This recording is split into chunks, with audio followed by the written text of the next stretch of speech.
وعباد الرحمن، اور رحمان کے بندے. رحمان کی طرف ان کی اضافت جو ہے وہ تکریم اور شرف کے لیے ہے، عزت کے لیے ہے. اور ان میں سب سے پہلے اصحاب رسول آتے ہیں جو ان صفات سے متصف تھے. اور عباد کا لفظ جو ہے یہ عبد سے ہے، عبد عبادت سے، عبودیت سے. تو عبودیت کی دو قسمیں ہوتی ہیں، دو طرح کے بندے ہوتے ہیں، ایک عام بندے ہوتے ہیں اور ایک خاص بندے ہوتے ہیں. عام بندوں میں مسلمان، کافر، نیک، بند، تمام مخلوق مشترک ہے.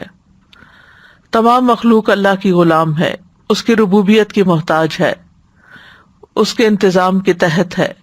ان کل من فی السماوات والارض الا آتی الرحمن عبدا. آسمانوں اور زمین میں جو کوئی بھی ہے وہ رحمان کے پاس غلام بن کر آنے والا ہے، عبد بن کر آنے والا ہے. تو یہ عام عبودیت ہے. اور دوسری خاص عبودیت، یہ اللہ کے انبیاء اور مرسلین اور اس کے اولیاء کی عبودیت ہے.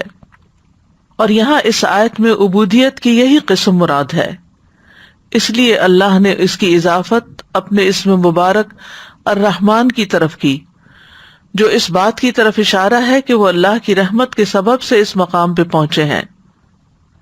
اللہ سبحانہ تعالیٰ نے ان کی صفات کا ذکر کیا اور ان کی تعریف کی.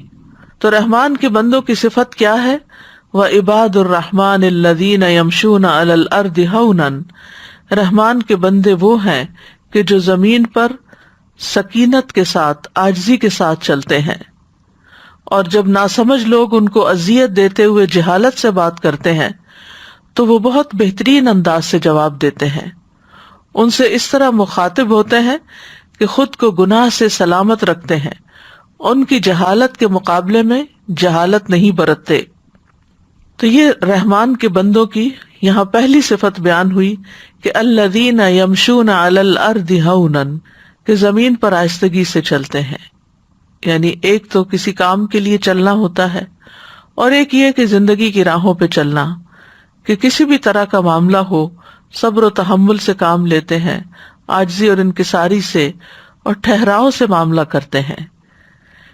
یعنی کہیں داخل ہونے سے پہلے یہ دیکھتے ہیں کہ وہاں سے نکلنا کیسے ہے، اور سوچ بچار کے ساتھ، سمجھداری کے ساتھ، حلم اور تواضع کے ساتھ اللہ اور مخلوق کے سامنے بہت پرسکون اور متواضع ہوتے ہیں.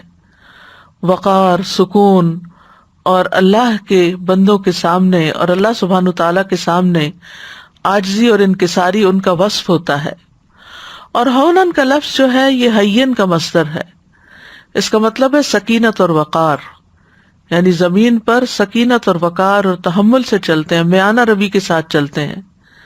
یاد رکھیے میانہ روی اور کام میں ٹھہراؤ اور اچھی سیرت اختیار کرنا نبوت کے اخلاق میں سے ہے. نبی صلی اللہ علیہ وسلم کی چال بہترین مثال ہے. راوی کہتے ہیں کہ آپ صلی اللہ علیہ وسلم دائیں بائیں جھک کر قدم بھرتے اور آہستہ آہستہ چلتے تھے. جب آپ قدم اٹھاتے تو دائیں بائیں جھک کر قدم اٹھاتے اور تکبر کے بغیر نرمی کے ساتھ چلتے تھے. آپ کندھے نہیں ہلاتے تھے، یعنی کسی قسم کے اکھڑ پن یا تکبر کا اظہار نہیں ہوتا تھا.